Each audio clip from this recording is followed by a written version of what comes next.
Hi, I'm JR. I play Mizr Snowfang, an Ancient Oath Paladin. Mizr is a Brah, which is a race unique to Vrath.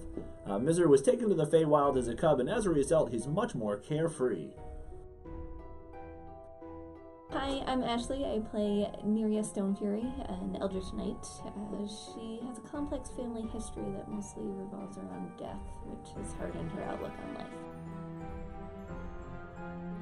Hi, I'm Jerry. I'm playing Tristan Bestor, aka Stormmane. He's a Tempest Cleric, raised up among a group of mercenaries, been kind of hardened to the world, and kind of skewed his opinions of the people around him and their motives. Hi, I'm David. I play Jorell Magnusson, a Circle of the Land Druid who has an interesting relationship with time, giving him a unique perspective on things. And I'm Jared, aka DM.F, and this is Darkhounds, a 360 D&D actual play series brought to you by Game Master Studio. Previously on Darkhounds, the party was quarantined by the DragonTail Guild after some strange exposure to the devil Asura after defeating him in the Dungeon of Dripping Blood. Okay, so you all come out of your rooms, you come down to the main area, you see Jorell sleeping in the main area of the study, and he awakes when you enter the room. Cool. And I need everyone to make a wisdom save. Good old Facebook. That what I did last time too. Yeah. 20. 2. 15. 24. And remember that you're all within 10 feet of him. So an extra +2. 26. 4. Yes! Yeah, so you're adding +2 because of his charisma. 17. 17. So we got 20 billion, 22, 17, 4. Yeah. Right. So, so you're all... collapses foaming at the mouth. Yeah. So the three of them all notice that the wall's getting kind of like that matrixy kind of ripple going across. Something like the whole room kind of seems like it's off. You don't notice anything. And she's just off. Yeah, she's just, hey guys, new day. But yeah, something's off. Something seems amiss. You kind of have a knot in your stomach. Something doesn't seem quite right. For Tristan, who had already seen through the illusion, this seems unrelated to the illusion, because the one you saw through the illusion before was just kind of like, like this veil was lifted, like this picture just kind of faded away, and you saw that you were actually in a cavern and not in this nice, cute cabin in the woods. This is this weird kind of, it feels like, because you're actually like, when you, having already seen through the illusion, you can kind of flip-flop back and forth, perception-wise, so even when you look through the illusion and you see the cavern seems like it's kind of rippling a little bit as well. So I'm going to assume this is something somewhat serious and assume that not having it for breakfast, I'm going to go back to my quarters to retrieve my axe. Okay. So, you go to get your axe, you enter your room, the door shuts behind you, and with the sound of the door shutting, you are in not your room. You are actually on this distant battlefield. You are back in one of your memories, for all intents and purposes. You've been here before. This seems familiar to you. You were on this battlefield back when you were but just a young mercenary. You're just still learning the ropes. You're back when you were the junior cleric in the group. Surrounded by, your fellow compatriots, some of them missing, some of them AWOL, many of them bloodied, corpses everywhere. The three of you also snap to some sort of distant memory. You also, you pop up in this tent. All of a sudden, you're no longer in the main room, and you are in a tent with the half-orc that kind of adopted you. So you're back in the tent. Meridna is sleeping. She's in a cot. You're all of a sudden like in like your child form, like you're little Neriah. You got like this regular size long sword that's like this giant sword kind of in your hand. Look, you kind of jump back to this memory where like you were trying to sneak in some extra training practice while she was sleeping. If you poke outside the tent, you see that you are also on like the edge of this battlefield. It's no longer in progress. It looks like the war is on. As you recall, this is like the night after the battle was won. You got to see Meridna, in all her great honor. Her people praising her for helping, to end this particular battle, and that was one of those moments where you're just like, I want to be that when I grow up. I need to train, but she doesn't like me playing with swords, by myself. I'm gonna wait till she goes to sleep. Mizr pops into you. Are suddenly surrounded by purple and pinkish foliage, and you are instantly recognize that you are back in the Feywild. You're a younger cub. You're training with your centaur trainer. Did you write down his name when I gave that to you? I didn't. I will. Okay. No. So Actually, I probably didn't, but... Okay. I didn't know if you had a note. I spent like all morning trying to find that name. Al Nude. Al Nude. He's not all nude, he's Al Nude. Yeah, my centaur friend Al Nude. I wanted to make sure I was going to use the same name again. So yes, you're back training with Al Nude. He's whooping your butt, giving you some life lessons, never lower your eyes to the enemy, that kind of thing, words of wisdom, important stuff. You have a large, like, hammer in your hands that occasionally you kind of look at, and you have, like, this, being who you are now, but also being back in this, like, this memory, like, this childish body. You kind of, like, have this weird, like, well, I don't really know, but... I got these claws, but hammer seems right. I remember being reluctant when I was a child, but now it seems good. So you're kind of fighting back and forth. You're sparring. He's slapping you around a little bit, but obviously never with any like malicious intent. Even realizing that this might be an illusion, I jump right into it and have fun with it. It's been a long time since I've seen my centaur friend.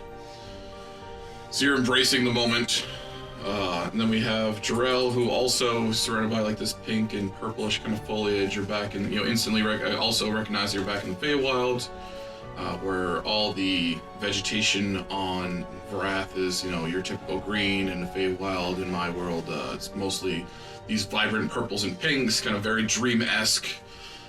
So it's quickly and easily recognizable when you're there. That tree's not green, it's purple, so that's weird. And you instantly recognize the memory of when you were back there dealing with the Blight. So you're there with a bunch of fellow druids trying to stop the Blight that's been spreading.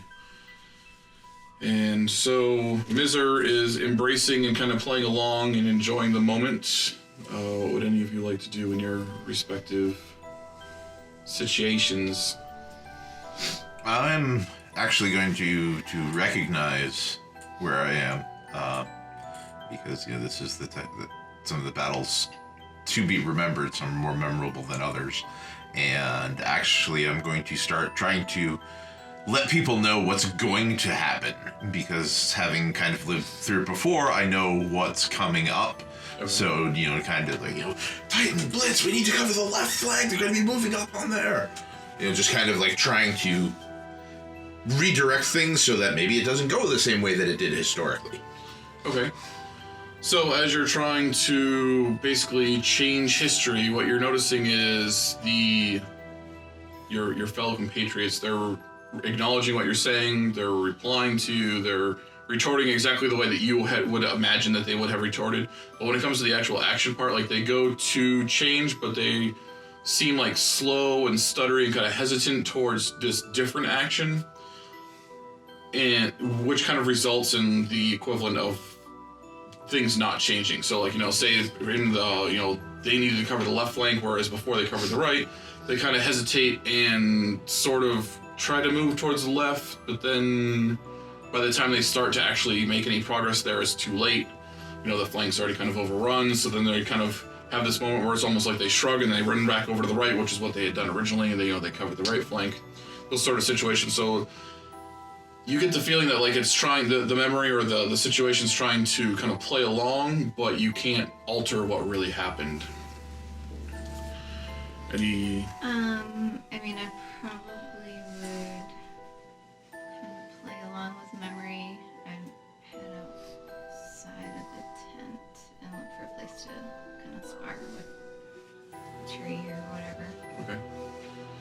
Jorell? I will continue walking with Kano and speaking to him like I was before, comparing his words of what they were then to how I interpret them now. Okay. So as you're all playing out through this dream, this memory, this odd kind of immersion that you're in, you all start to hear this whisper. Accept me. Embrace me. Let me in. At first, it sounds, it's just kind of faint. It's almost as if it's coming from all directions, like you're surrounded by you. But the more you listen, the more it kind of talks a little bit. You kind of realize it sounds more like it's almost like in your head, like where you might have interpreted it as coming from all around you. It actually sounds like the voice is in your head, so you can't really pinpoint, a direction because there's no direction to pinpoint, so to speak. And it kind of keeps going on, accept me. Allow me in. We are one.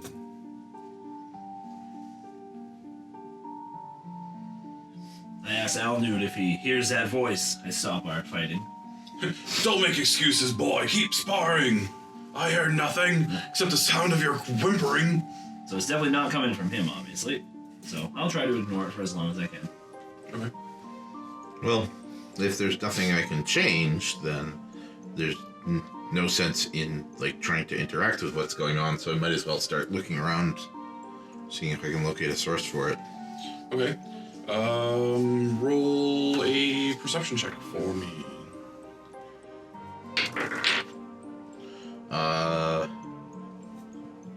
25. 25. You start to wander off towards the direction that you feel like it's coming from. Again, you kind of discern that the voice seems like it's in your head, but you have this kind of pull. You feel like even though you're hearing the voice in your head, it has a source. So you start kind of wandering off into the battlefield, into the fray of, where most of the fighting has already ended, but there's just, piles of corpses. You kind of start heading in that direction. Don't think, feel. I would also be looking for the source. Okay. Yeah. You can also roll a perception check for me.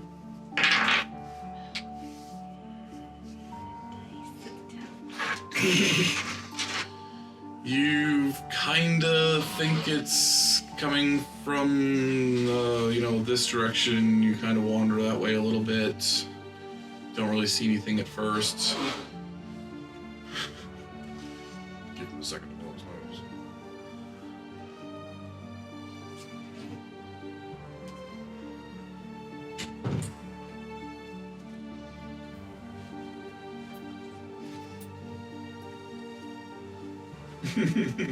Hey, welcome back. Everybody's staring at us. What did you do out there? You took care of the bare necessities, right? I can breathe again. So apparently there are woods over there.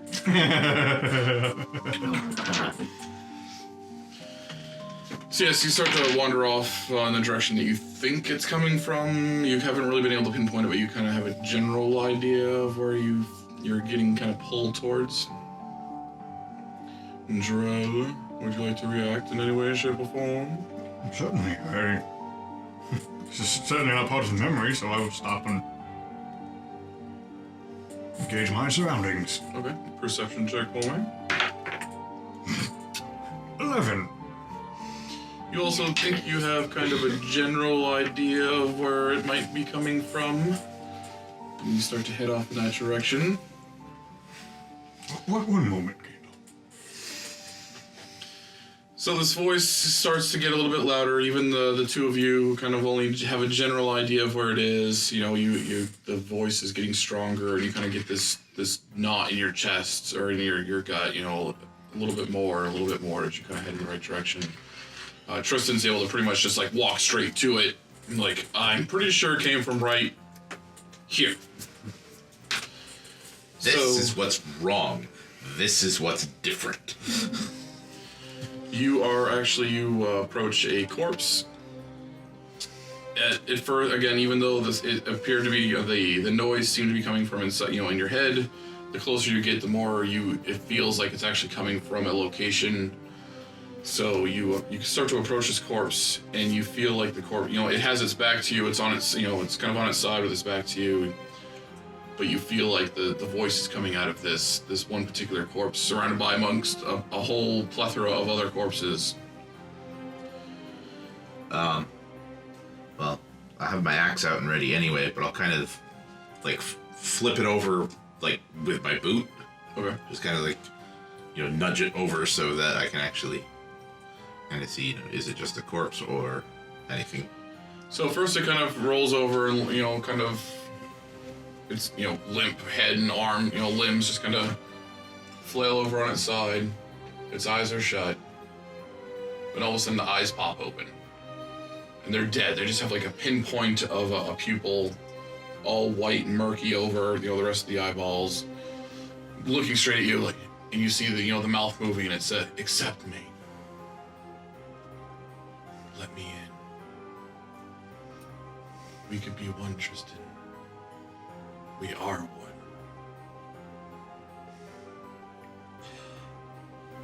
Is it an allied or an enemy corpse? Enemy. I'll actually put the axe and just right to the face of it. Right into the face of it, like blade in. Okay. Yeah.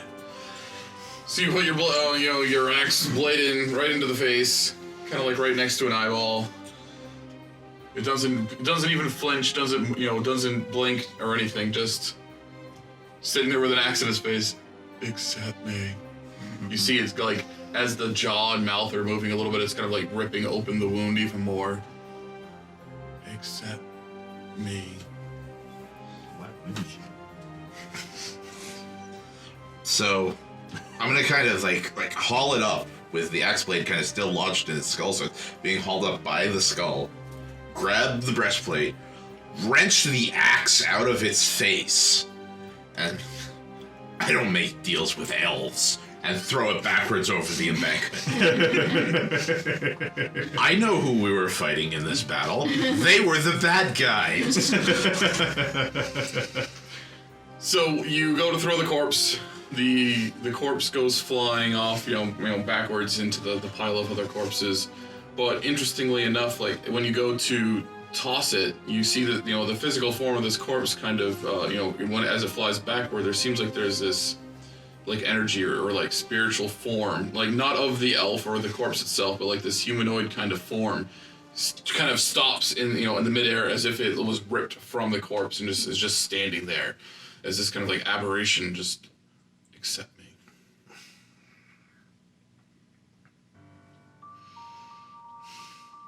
It appears to be featureless. It doesn't, it's just kind of a humanoid form with just a rounded face, no real eyes or mouth. When it talks, it kind of has like this slight, jaggedy vibration across its whole form, as if it's vibrating to speak. Get ye hence, vile creature. Return undead. Okay. That affects specifically just undead, correct? Yes. There's no like weird caveat in 5th edition. I don't know where to go. If it is, I'm not aware of it either. But. Yeah, okay.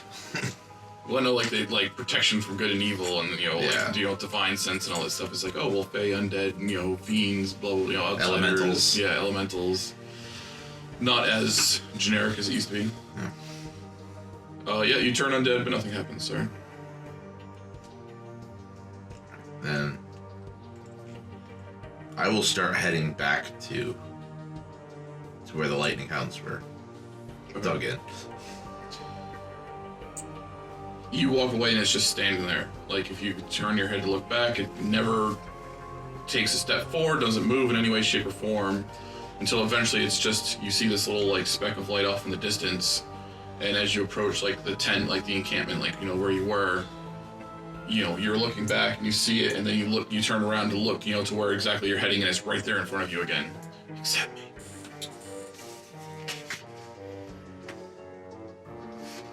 I had to go make a character that didn't have Sacred Flame.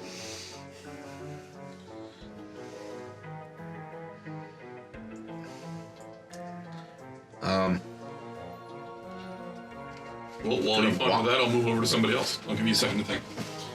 So you are playing around with Alnud. As I hear the voice getting louder, though, I asked him, of course, to come at me, but I'll start backing off and stop playing so I can listen more. Okay. Realizing, that this is not quite right.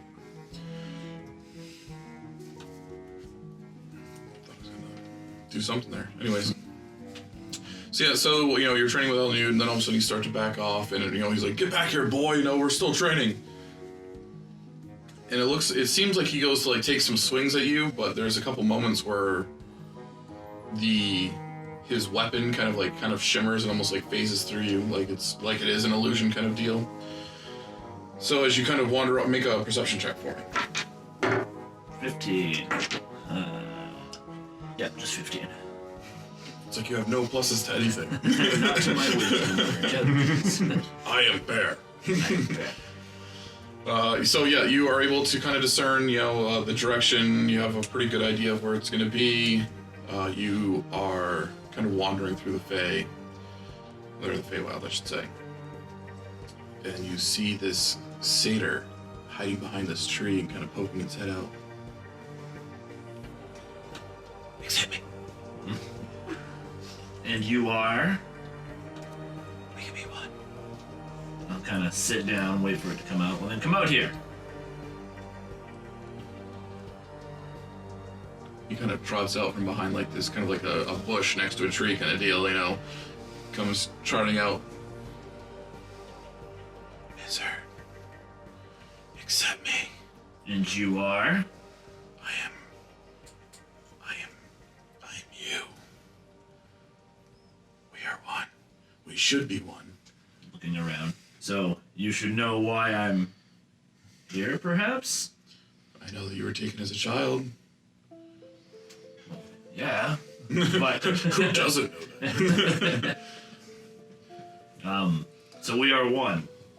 I did not know that I had satyr blood in me. It's good to have a little brother. I just thought you'd find this form accepting.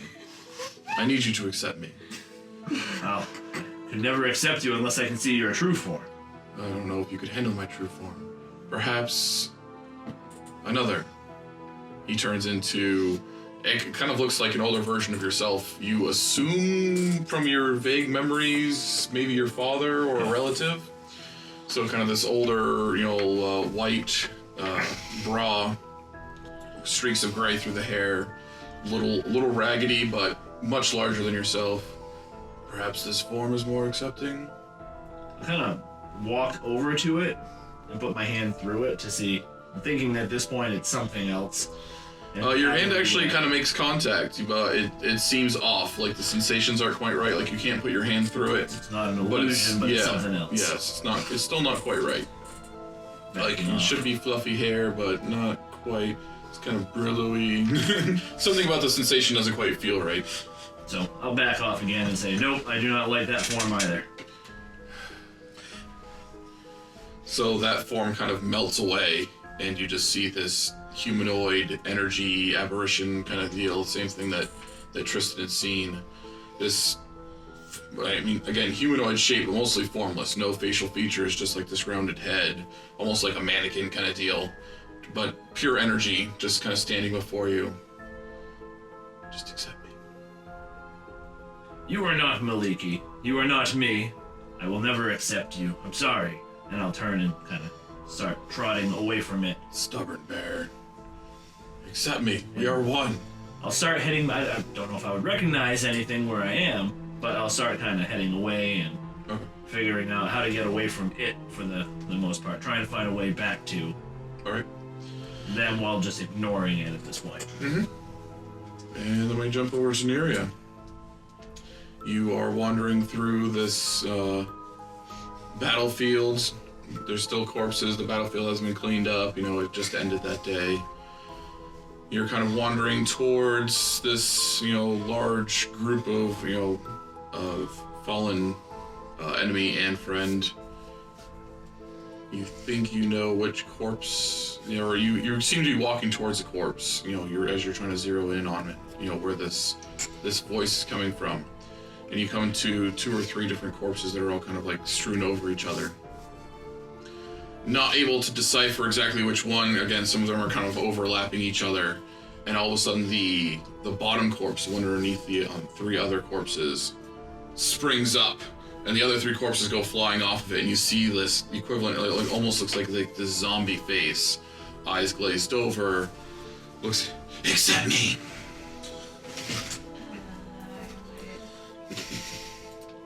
Reactionary kind of set off. Pretty much. Okay. So yeah. Since you are a child wielding a large sword, roll a strength check or athletics check for me. Yes, got this. Yeah, 23. So you expertly wield this for your size, and the ratio of sword to girl, this giant sword, and chop its head off. The head kind of rolls off away from the body. The body, it had sprung up a little bit, like it didn't show like a lot of movement, but it had sprung up a little bit and knocked all these other corpses off. When you sever its head, what had moved and what had risen up of the body kind of goes limp. The head rolls a couple feet away towards your feet, stops looking up at you, or I should say the head stops its rolling, while looking up at you. Accept me? I pick up the head and I start walking back. So how you doing? Just kind of like dragging it, by my side. And, I don't know what you are, so I'm going to take you back to Marina. Maybe she'll figure it out. That's a hit. Good way to get ahead in life. So you go back to the tent where Marina is. She's in the cot sleeping. When you go to wake her up, when she rolls over, you still have the head in your hand, but when she rolls over, her eyes seem glazed over. Accept me? Perhaps this form is better. Accept me. We could be one, we could be strong. Okay.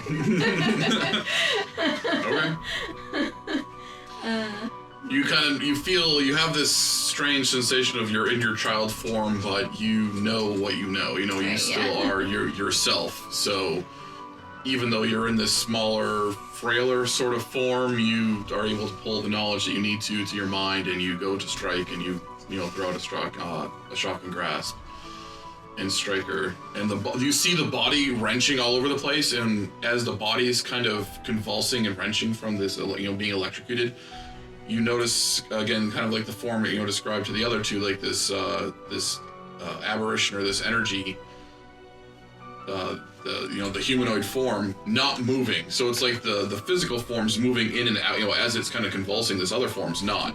So it's like they're two things taking up the same spot. So they're going in and out of phase with each other, kind of deal. Mm-hmm. So then eventually the physical form of Marina just goes limp on the cot, and this energy form kind of sits up, still sitting in the cot, but kind of sits up, and then stands up very perfect posture, stands up straight in front of you. Just accept me, child. Just accept me. What are you? I am you. I am me. I am us. Accept me. Together we could be great. What's in it for me? Power, glory. What do you want? I don't want any of those things. What do you want? What could you want that power could not bring you? My uncle.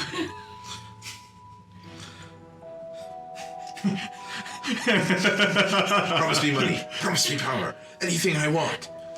I want my uncle back, you son of a bitch. It's this, again, a featureless form, no facial features in any shape or form, but when you say that it has this slight, almost don't even notice it, slight head cock. When you look kind of down to the left a little bit, huh.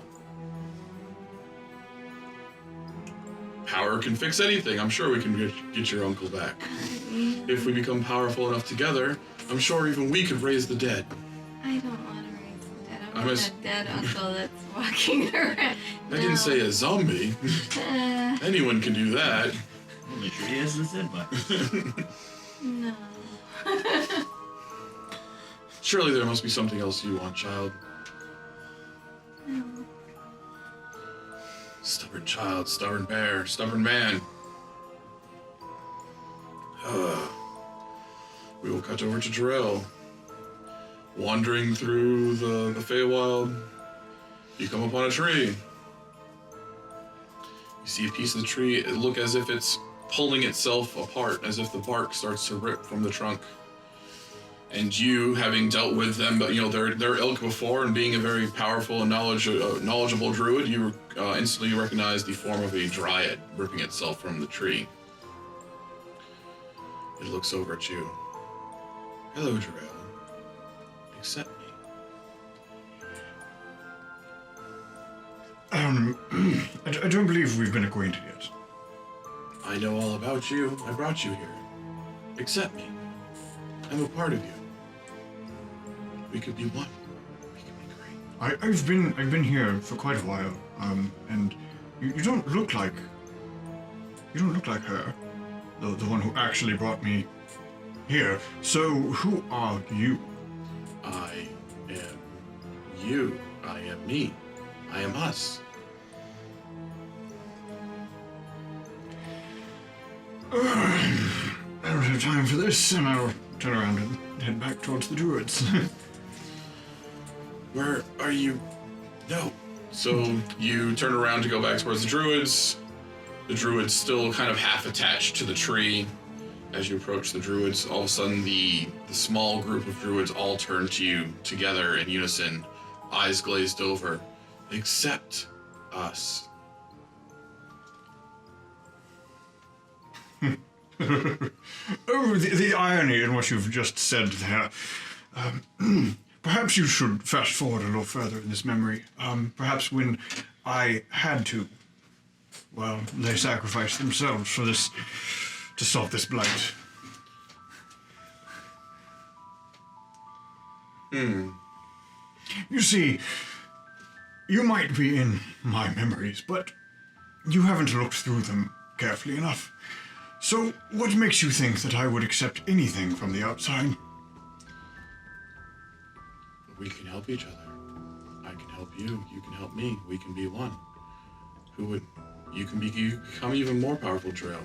You're not the man you once were. Not yet, anyways. I can help you get there. I can help you break that barrier. You can become even stronger than you ever were.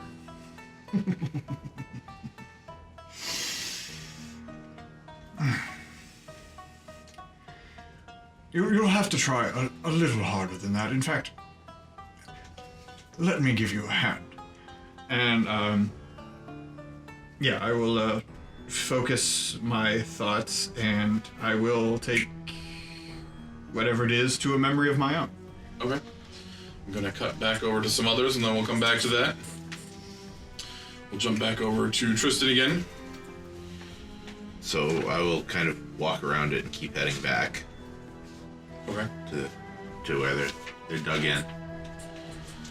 So you approach the rest of the lightning hounds, those who have not yet fallen or will not fall this day.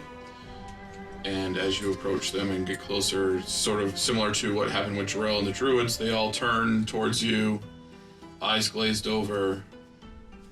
Accept us, Tristan. You may be little now, but you can be strong now. You may have been little then, but you can be strong now. I have found strength in overcoming adversity, in growing and developing and becoming stronger. And you are sitting here begging me? You have nothing to offer me. I have much to offer, but you have to let me in. I cannot take you by force. You have to accept me. We need to be one. Mutually beneficial, symbiotic. So, since you've delved here into my memories, nothing is going to to change, it seems. Things are going to play out as they did. I cannot... Well, perhaps someday we could change the past, but right now, this is just a memory.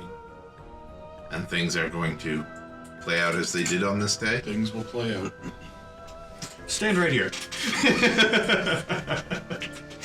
Because I already know how this day turns out.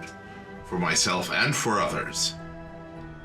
And for some elf out there, a hero at 400 yards. I got shot in this battle. And I made sure that I'm getting back to where I was when I got shot. So, all of a sudden, we have the dramatic slow motion arrow heading right towards your shoulder. And then all of a sudden, right here, a few inches to the left, and you would have been dead. All of a sudden, time goes from, this slow motion to frozen. And the entity, the apparition, is standing between you and the arrow. The arrow is frozen in time behind it, basically the equivalent between its shoulder blades, just inches from it. It's just a memory. Nothing will change. I just needed to speak to you. You said you didn't have the power to change anything. You said you needed me for the power. You've lied to me. I can't trust anything you say. Think of this as a play, and I can ask the actors to stop at any time. As soon as I tell them to play again, to go forward again, to continue, it will pick up right where it left off. You would make a game of my life? This is just a memory. You can stop a memory. You can continue the memory. The memory won't change. You can just choose where you can stop thinking of it. I think of all of it, the good and the bad, because it's what made me who I am today. And you have said nothing to tempt me and have nothing to offer me. This would be so much easier if there weren't so much fine print. If you could just accept that I could bring you great things and improve your life. Perhaps someday even so much power that we could come back and actually change this moment. Or anything that you would like. Maybe even bring lost ones back from the dead. Then we could get there together if you could just accept me and the power that I could offer you.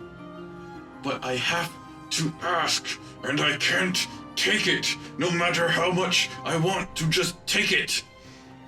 You're asking me, changing the past would change the man I am today. Taking over the power without earning it means nothing. You have nothing to offer me, and if it's the fine print that matters, then put this in big bold letters at the top. I reject you. You frustrate. All of a sudden, the entity kind of grows. It was kind of a translucent-ish kind of blue. It turns to this vibrant red and grows to the size of like a fire giant. As it again, it's kind of shimmering, and as it speaks, and it's just all over the place, and its vibrations is like, you tiny little thing! Why can't you understand what you're being offered? I am going to cast Bless. And so my axe starts crackling and lightning running down the haft, up my arm, facing against it. You can break my body, you can break my mind, but you will never break my will. It's just, again, the outline is just vibrating and shimmering as, with the vibrations of its yell. I'll attack and it. it just, as you go to swing, right as you're about to make contact, it just kind of like bursts into like the almost like sparks, just these tiny little flickering of like little light specks, and just bursts off and disappears. And I get hit by the arrow, go down, and everything goes black. Yes, that's pretty much exactly what happens. Yes, time picks right back up, the arrow hits you, and you're black. So back over to Mizr. We have... So you start to wander back, yes. You have this... Say they're following me, or... No, it's the... As you start to approach where you had... Because you knew where you were. You were just outside of like this little village where you were staying, where you were training with Al-Nud. And as you start to head back towards the village, or the little encampment, as it were, all the occupants are standing along as if they're making like this living wall. All hands held. There's about, maybe 20 people standing there, like blocking between you and the actual, the tents and the structures and stuff.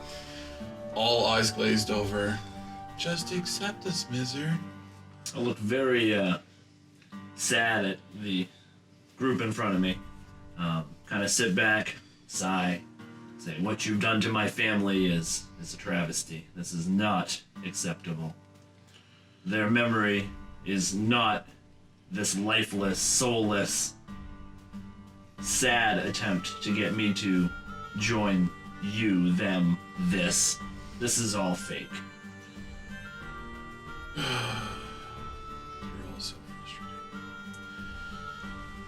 I just need you to accept me, please. Just understand that I have your best interests in mind.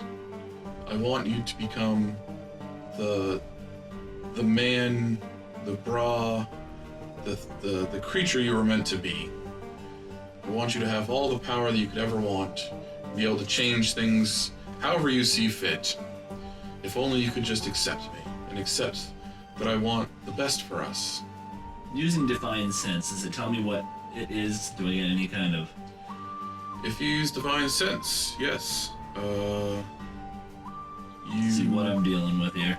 You aren't able to see anything different, but when you do the Divine Sense, again, you get this, it's this cascading aura coming off of everyone, with the glazed over eyes. Satyr's no longer behind you. You no longer see that energy form nearby. It's in, possessing all these people. And you get this fiendish presence rippling off of all of them. So, demons. I was afraid of this. Demon you are, huh? Paladins. Every time. So is this simply an illusion, or do you have my body perhaps trapped somewhere? You are not physically here. I am in your mind. Well, this is easy then. And I'll stand up on my legs and just kind of bring both claws directly up into my throat and smite myself. So, like, a fraction of a second right before you make, actual contact with yourself, you hear why do they even make me try? Paladins. Every time. I first expected the satyr guy to be crouching. Hey, kid. Want to buy some drugs? Want some candy? I got some candy in the van. Now I'm going to want to title this episode, Want Some Candy? Hey kid, want some candy? Neriah, this form is before you,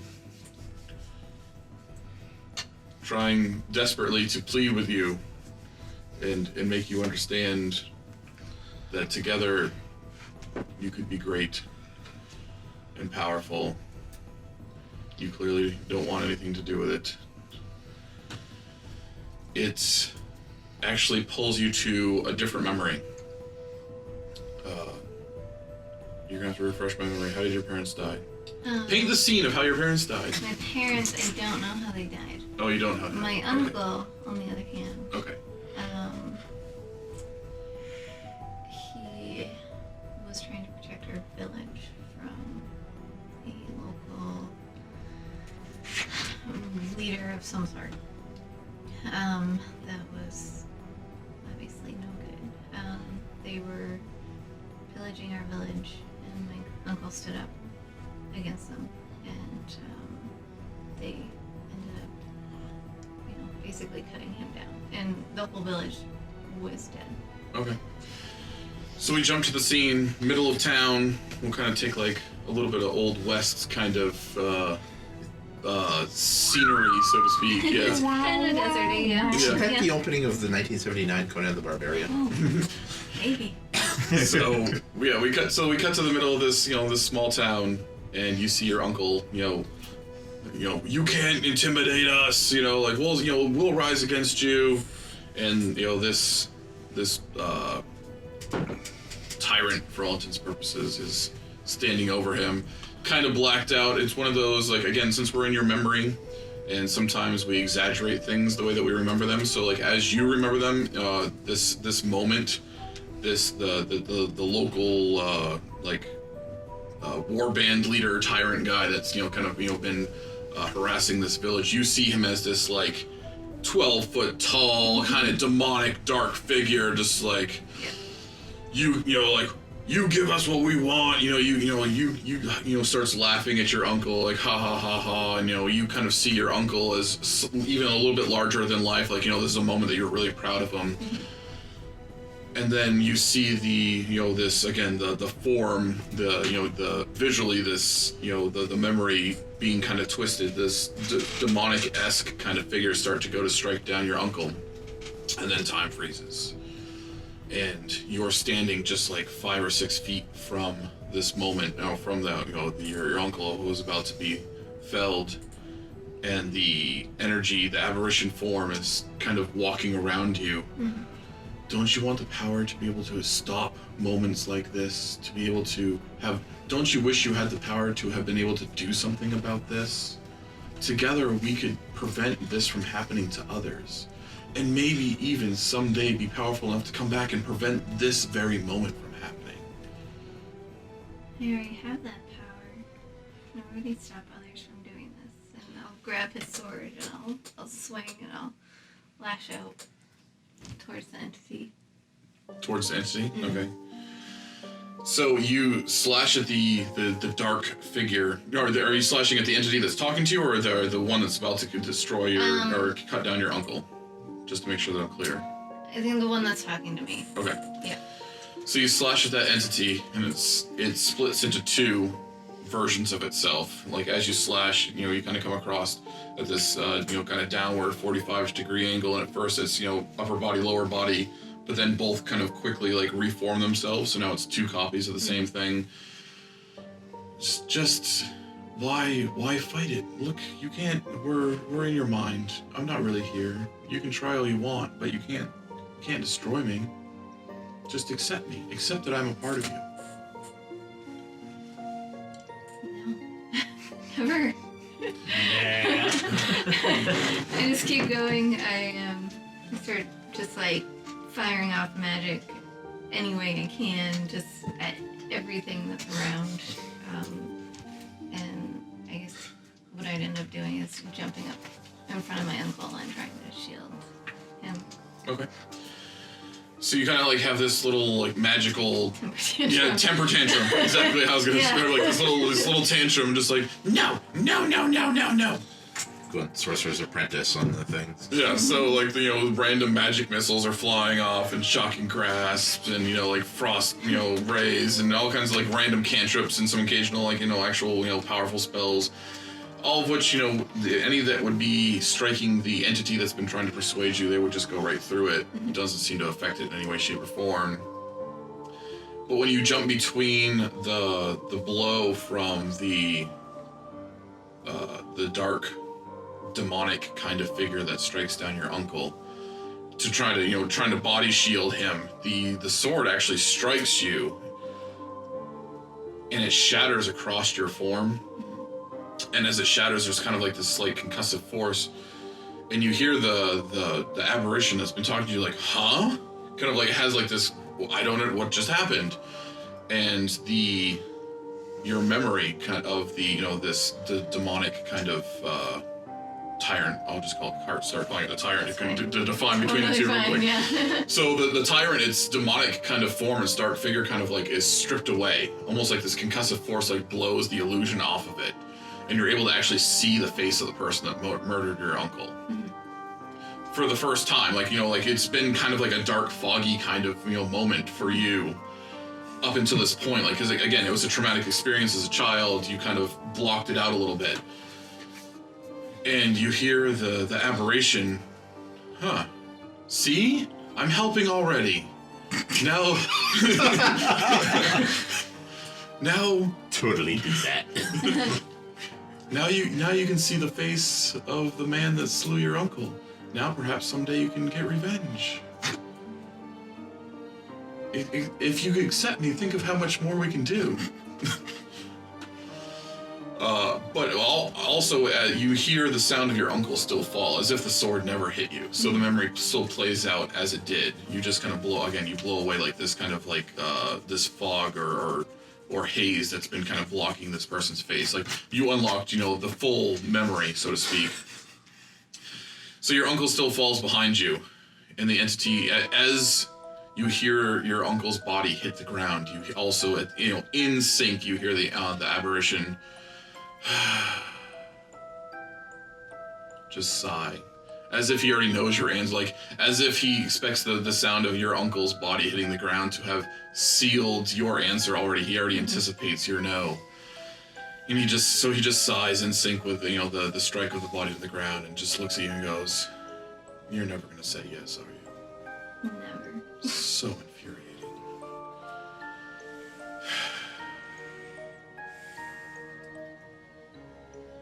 Let me introduce you to my friend Ascot. Well,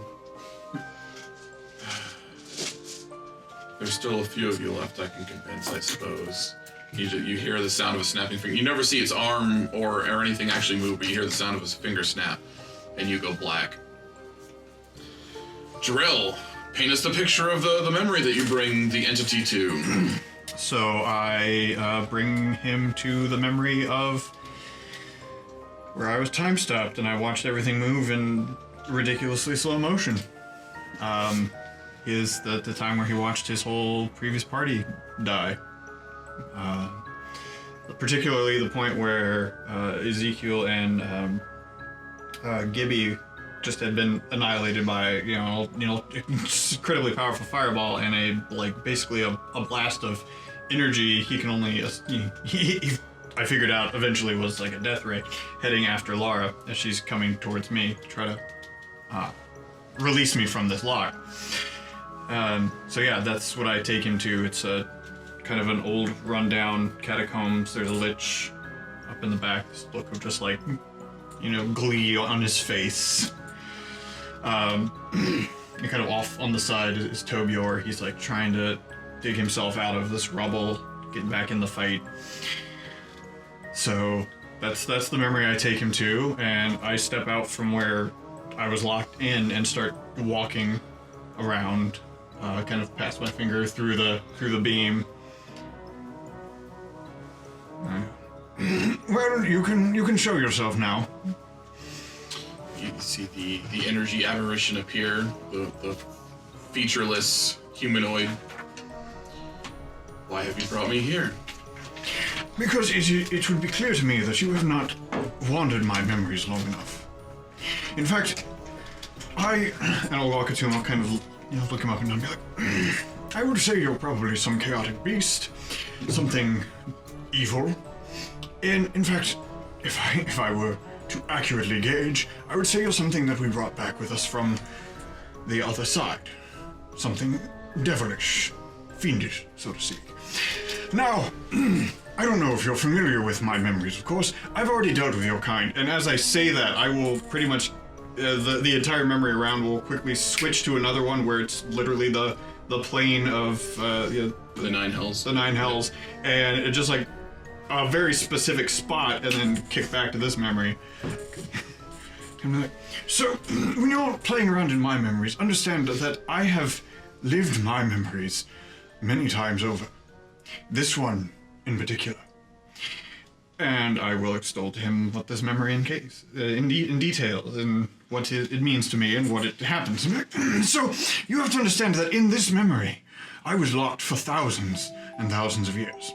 I had many, many long sessions of reliving what I had gone through, and up to that point, what I would have done differently and what I didn't.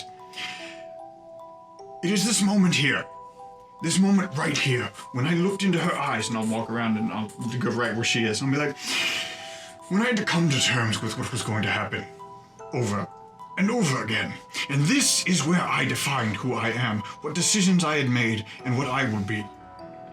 There's nothing you could offer me, and nothing that you could ever promise that will bring this memory into a different outcome.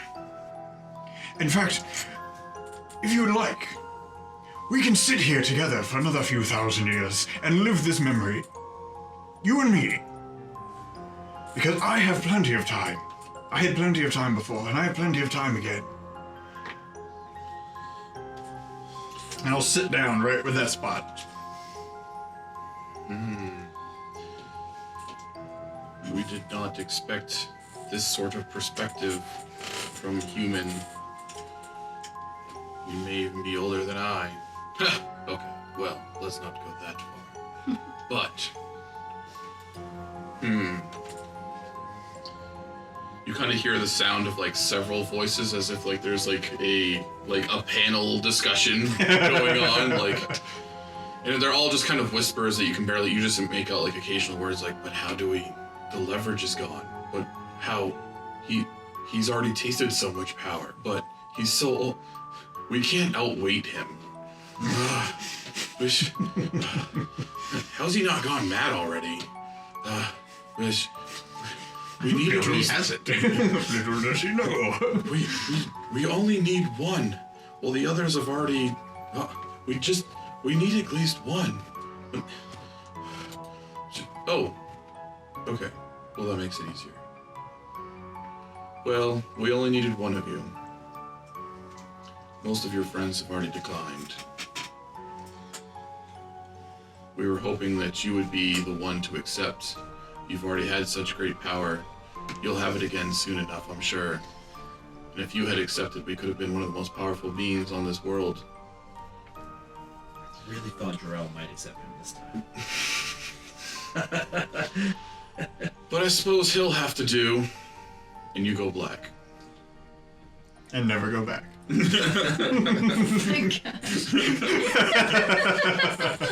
No.